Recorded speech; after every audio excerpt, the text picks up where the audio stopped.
Ask any pilot, any rifleman, any submarine crewman, any radar or sonar operator. The United States Naval Air Arm was fortunate indeed during World War II to have one of the sharpest young men anywhere training its sailors in electronics. He was also, and still is, one of the funniest and one of the nicest guys anywhere. Today, this old friend is no longer called Chief, or even Testing Teddy, but tonight we welcome him in his identity of 50 years ago. Give a grateful welcome, please, to Chief Petty Officer Ted Johnson.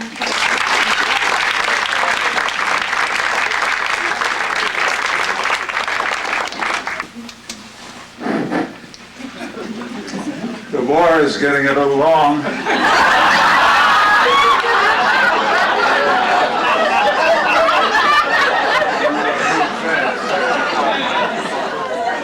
On the other hand, life goes rather fast, doesn't it? So when I see a baby born, I point out to the parents that in 780 months he'll be drawing Social Security.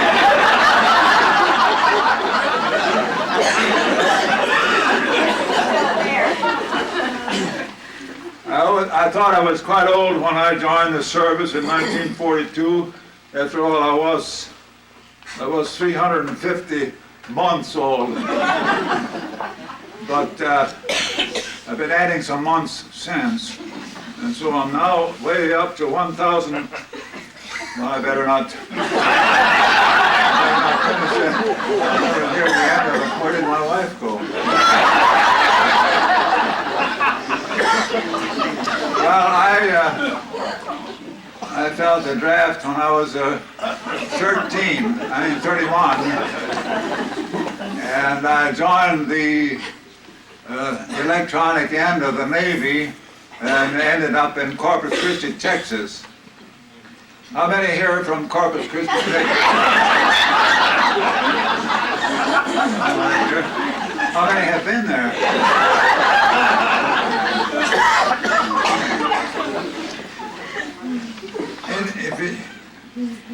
If you, I was going to ask you to raise your hand again, but I can't remember what it was for.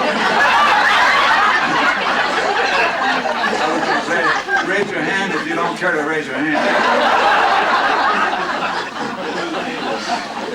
Anyway, I took a training course first at Oklahoma A&M in the electronics. And then they sent me to Ward Island near Corpus Christi, where I took another electronics course. And it was in first altimeters. Altimeters, they tell the plane when they're coming in how far they are above the, what do you call that? Earth, yeah, Earth. How far they are above the Earth. Then I taught sonar. I learned sonar, which tells you how far you're down in the ocean.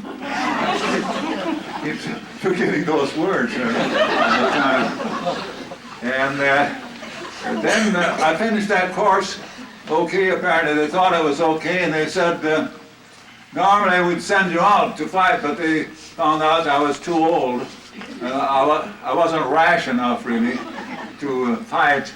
And let the younger men do the fighting, and they said, stay on and teach. So I did teach there. I taught 3, I forgot how many months now. 3 years, I guess. 3 years and some months I taught in electronic school there at Ward Island. And once a month I had to go up in a plane, a PBY. How many of you have been up in a PBY? Once a month we had to get up in a plane there to draw a little extra pay. Remember that? Even I didn't do much on the plane itself, but I was very happy to get back safely.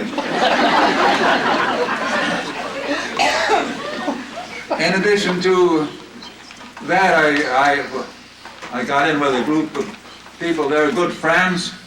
And they were very fine friends, and one was John Broger. John Broger went on to found the Far East Broadcasting Company that spans the globe now. He was joined by Bob Bowman later on. And another one was Bernie Holrich. And Bernie Holrich went on to found the Pacific Broadcasting Association. So all these electronic planes, I mean the electronic students went on to do electronic works, except me, and I just ended up the way I am. Let me explain it. Thanks a lot. Another good friend was Howard Butt. How many are familiar with the H-E-B food stores? He went on into that. His father was head of the H-E-B food stores, and the son took over then. So as I said, everybody I touched became grace. And we even started the Youth for Christ organization at Corpus Christi. But then the war ended, and we had to stop all operation except to get back home. And on the way home, I met this Harold Cohn. How many of you remember Harold Cohn, who was pastor of the pastor of the evangelical? Where's my wife? What's the name of that?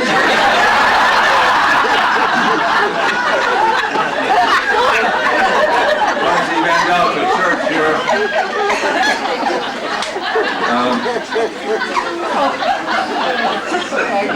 In any event, on one of these breakthroughs, I met my wife.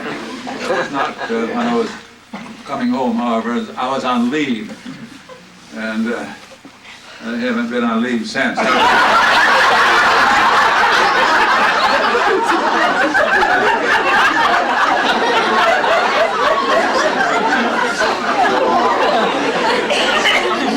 I think happened now is